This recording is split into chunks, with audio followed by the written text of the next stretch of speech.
Greetings, this is the Timeshare Traveler, and today is episode 66, How to Spot a Good Timeshare Salesperson. The reason this is important, if you're even interested in timeshares, is if you get a good salesperson, they really will try to understand what's going on with you and try to fit something that actually will work.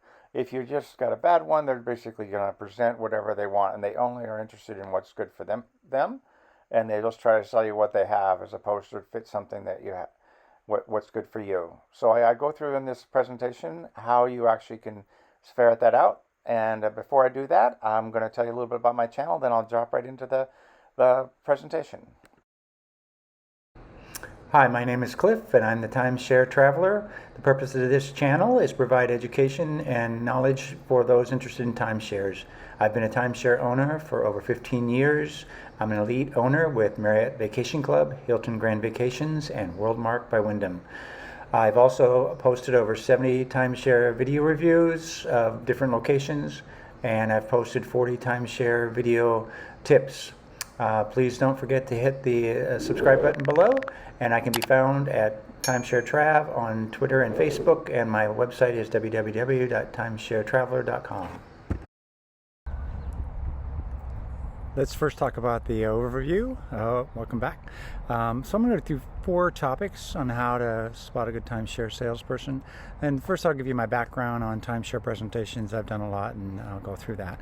And then the next thing is probably the most important, is the red flags that I have with timeshare salespeople, sort of when I know I'm wasting my time and when I'm not, which is the next point, which is key indicators of good timeshare salespeople. And they actually are. I don't have that many difficult times. I'm well educated, so I get treated well 99.9% of the time.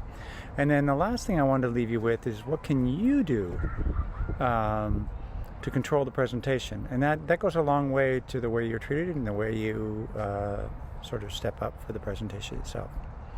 So I'll go into those details right now. Now I'm going to discuss my background in doing timeshare presentations, just to give you a sense that I've got quite a bit of experience. So I've probably seen pretty much anything and everything that you can imagine. So I've owned timeshares well over a decade, coming up on 2 decades.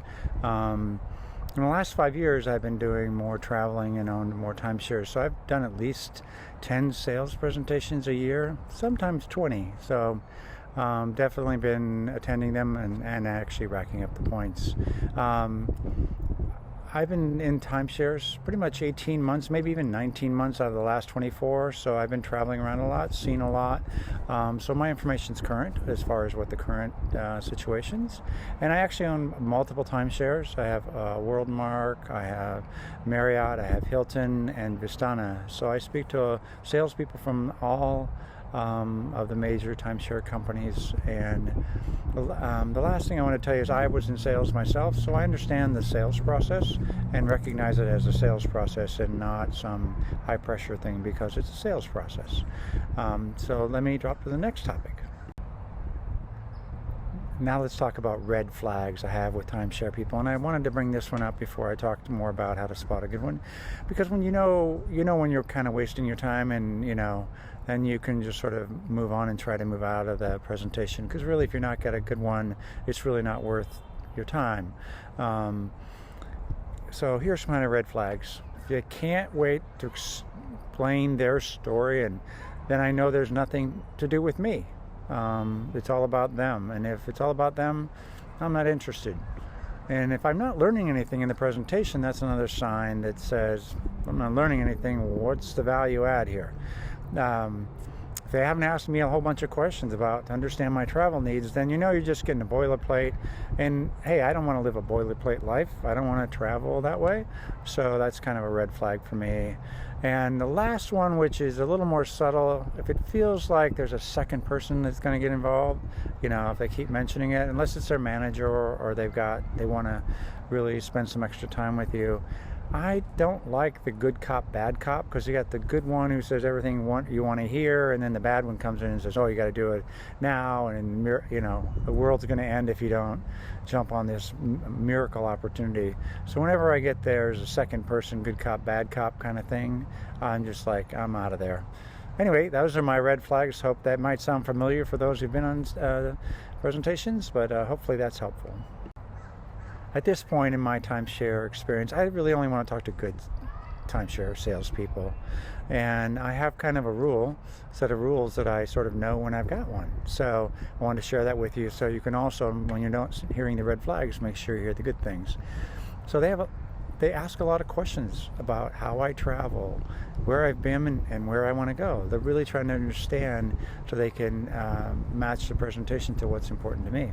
And I begin to appreciate that one, particularly when they start out that way. They've asked how I've used their features.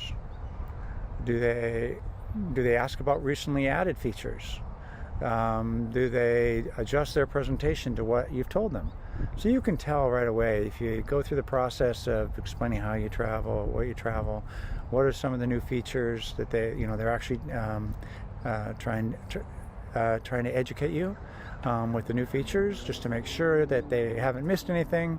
They're really in that process trying to understand what's important to you. So if there's things you don't know how to use, or there's questions you have, and they focus on you first, it is a sales presentation, but if they focus on you first, then they're trying to actually fit something that meets needs and is value to you. So that's why that's really important. And the next thing I always look at is, are they timeshare owners themselves? They may not be a timeshare owner of the presentation you're in, and that's actually okay, because just like any other industry, you don't always stay with the same company for your whole career. So maybe you bought when you were a salesperson for someone else, or you bought because you do like timeshares and you wanted to be a salesperson. So that's always how I always feel better when I'm talking to someone who actually uses a timeshare. And the last thing is, and probably maybe this could be in the first thing, is do they have specific things you want from the presentation? If they aren't going to ask you for those kind of things, then maybe you're at the wrong place, because they're not going to try to meet your needs. So let me finish up with the last topic. My last topic is what you can do to control the presentation. Sometimes things get off the rails because they're on their agenda and it's really not a benefit for you. So if you come in with that ability, you're in a good position to sort of drive the presentation to what you want. And the most important thing is know what you want from the presentation. So a good salesperson will actually draw that out if you don't know. But you should actually come in prepared so that you can actually start the conversation with, here's what I would like to know, but I'd also like to hear what's new, and so forth. So that's really important. If you are open to buying, know what you're willing to spend before you sit down. You can adjust that by a little bit maybe if there's something really good that comes up. And ask the salesperson to give you an ROI. So they've gotten to know you, they know your travel needs. Say, okay, if I were going to buy this, when would it pay back? Or why would it pay back? And if they don't really have an offer, then again, they're not thinking about you. They're thinking about their commission, not what's in it for you. So having an ROI means they've thought through what the value is for you. And again, think through why this opportunity that you might be in front of you would be better than resale. Resale prices are much lower. You do have some limitations, but there are lots of people out there that live just by resale. So make sure that part of your conversation with yourself or your preparation is to make sure you know this is a better deal than resale. My next point is try to stick to the facts, because it's hard not to be excited about going on vacation. So you're already in an emotionally positive thing with the opportunity to vacation more. So I try to stick more to the facts during the sales presentation and not move it to an emotional state, because that puts, I think, too much in the salesperson's sort of control of the presentation, and I don't like that. Plan ahead. Think about what makes you excited about timeshare vacations, like the one you're on probably, because you wouldn't be at the sales presentation if it weren't the case. And that helps you understand what motivates you and what the emotional state might be. Anyway, I hope this was a great, helpful presentation, and please don't forget to subscribe if you enjoy this.